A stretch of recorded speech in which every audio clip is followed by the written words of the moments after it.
Sreenivasan sir, ഇത് വളരെ രസകരമായ ഒരു സംഗതിയാണ്. അങ്ങ് നമ്മുടെ വിദേശമന്ത്രി ജയശങ്കറിൻ്റെ ഒരു പ്രതികരണം കണ്ടു എന്ന് കരുതുന്നു. BBC ലേഖകൻ്റെ ചാട്ടുളി പോലെ എന്ന് അദ്ദേഹം ഉദ്ദേശിച്ചൊരു ചോദ്യത്തിന് അദ്ദേഹം നൽകിയ മറുപടി, അതേക്കുറിച്ച് കൂടിയാണ് ഇപ്പോൾ ശ്രീ ഫഖ്റുദ്ദീൻ അലി പരാമർശിച്ചത്.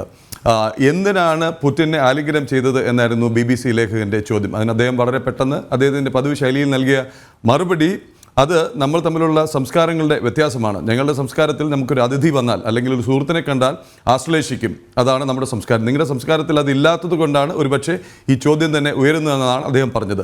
ആലിംഗനത്തിനപ്പുറം ഇപ്പോൾ ഫഖ്റുദ്ദീൻ അലി ചൂണ്ടിക്കാട്ടിയതുപോലെ തന്നെ വ്ളാഡിമിർ പുടിനെ ആലിംഗനം ചെയ്തപ്പോൾ അത് ആകെ US തെറ്റിദ്ധരിച്ചു, സെലൻസ്കി പോലും. ഇന്നിപ്പോൾ സെലൻസ്കി ആലിംഗനം ചെയ്ത് കഴിഞ്ഞപ്പോൾ എല്ലാവരും അത് സ്വാഗതം ചെയ്യുന്നു. 2 ആലിംഗനങ്ങൾ കൊണ്ട് ഒരു യുദ്ധം അവസാനിക്കും എന്നുള്ള തെറ്റിദ്ധാരണയൊന്നും വേണ്ട. കാരണം ഒരു പക്ഷേ ഈ ഫഖ്റുദ്ദീൻ അലി പറഞ്ഞതുപോലെ തന്നെ റഷ്യയും യുക്രൈനും US തെരഞ്ഞെടുപ്പ് ഫലത്തെ കാത്തിരിക്കുകയാണ്.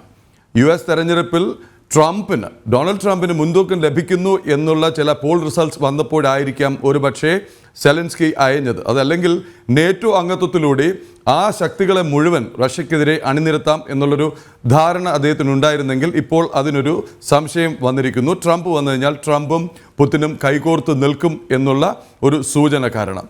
ഈ പശ്ചാത്തലത്തിൽ കൂടി വേണമോ യുക്രൈൻ പ്രതികരണത്തെ നാം കാണാൻ?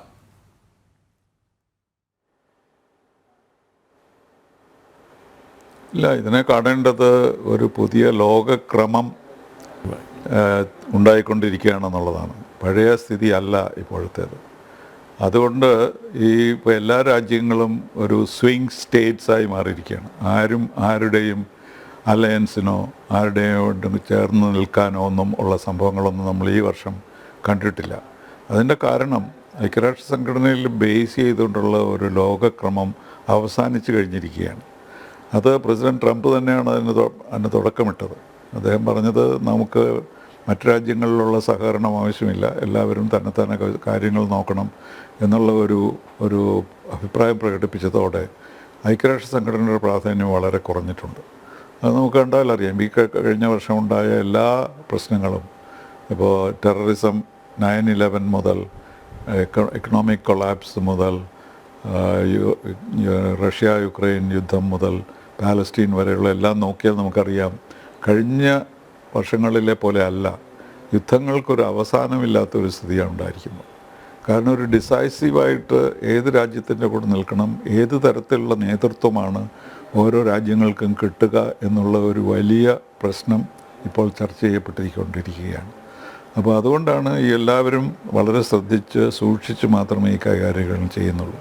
ഇപ്പോൾ പ്രസിഡന്റ് ട്രംപ് വന്നാലുള്ള അദ്ദേഹം റഷ്യയോട് സപ്പോർട്ട് ചെയ്യുമെന്നോ അല്ലെങ്കിൽ റഷ്യയ്ക്ക് ഈ യുദ്ധത്തിൽ വലിയ താല്പര്യമില്ലായിരുന്നോ എന്നും നമുക്ക് വിശ്വസിക്കാൻ കഴിയില്ല.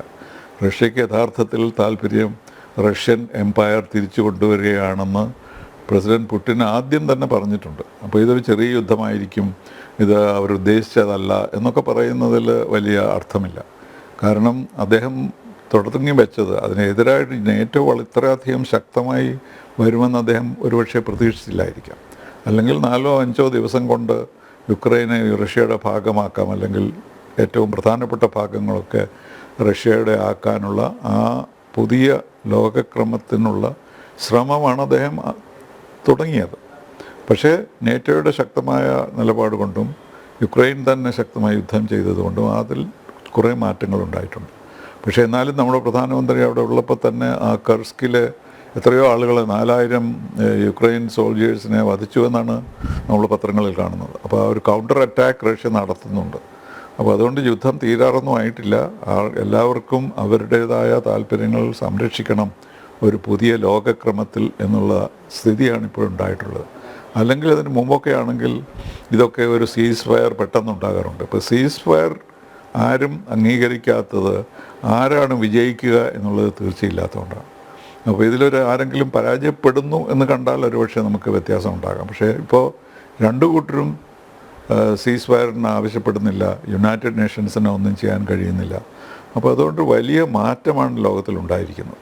അപ്പോൾ ആ സമയത്ത് നമുക്കൊരു ഇൻഫ്ലുവൻസ് നേടിയെടുക്കാൻ കഴിയുമെങ്കിൽ നമുക്ക് അവർക്ക് സഹായകരമായി, രണ്ടു കൂട്ടർക്കും സഹായകരമായ ഒരു അന്തരീക്ഷം ഉണ്ടാകുന്നു എന്നുള്ള ആ അറിവോടുകൂടിയാണ് പ്രധാനമന്ത്രി ഈ സന്ദർശനത്തിന് പോയത്. പലരും അദ്ദേഹത്തെ അതിനെതിരായിട്ട് ഉപദേശിച്ചിരുന്നു എന്ന് എനിക്കറിയാം.